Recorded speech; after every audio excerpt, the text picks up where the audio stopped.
will not top the dancing because nothing can.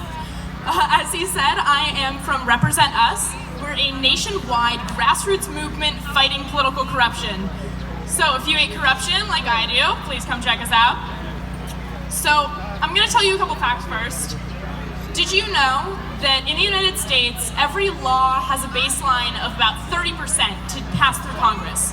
So I'm going to explain that for a sec. That means if no one in the country liked a law, there would be a 30% chance of it passing.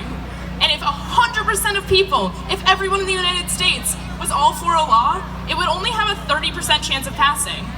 Now let's throw business into that, right?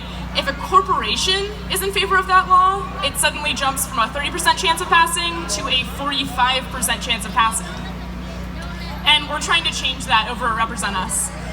So our big thing, our big end game, is to pass the American Anti-Corruption Act, which would end political bribery, dark money, and fix our broken elections. So all of the corruption that you'll see on the news, we're trying to change that. And since we live in North Carolina, our big thing right now is gerrymandering. So if you don't know, gerrymandering is when politicians pick their voters instead of voters picking their politicians. And we have put a resolution in front of City Council to get them to ask the General Assembly to end gerrymandering in North Carolina. You see, right now, Republicans hold about 50% of the vote, but they hold 10 out of 13 of our congressional House seats, which is ridiculous. And they even asked one of the men who drew the districts, they said, why is it 10 Republicans and 3 Democrats? And he said, it's because we couldn't find a way to make it 11 and 2. That's how corrupt our system is right now.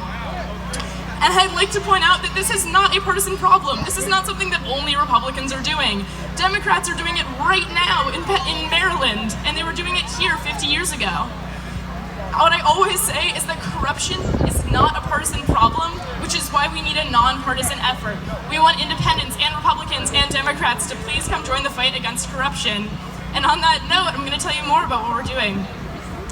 So we are passing an anti-corruption resolution through City Council because Represent Us, as a nationwide movement, believes that local change can spark nationwide change, which has been proven historically that local resolutions will eventually make a difference. So we've already gone to City Council once. We're going back on October 14th to tell them that they need to do something about this, that gerrymandering is ridiculous, it's egregious, and that we need to change it. So if you want your vote to count, if you are tired of seeing how corrupt our system is and how terrible our system is, then please come join our fight, join Represent Us. We have a booth right over there, and you can come talk to us, find out more about what we're doing, and how you can get involved. So please come say hi. Thank you.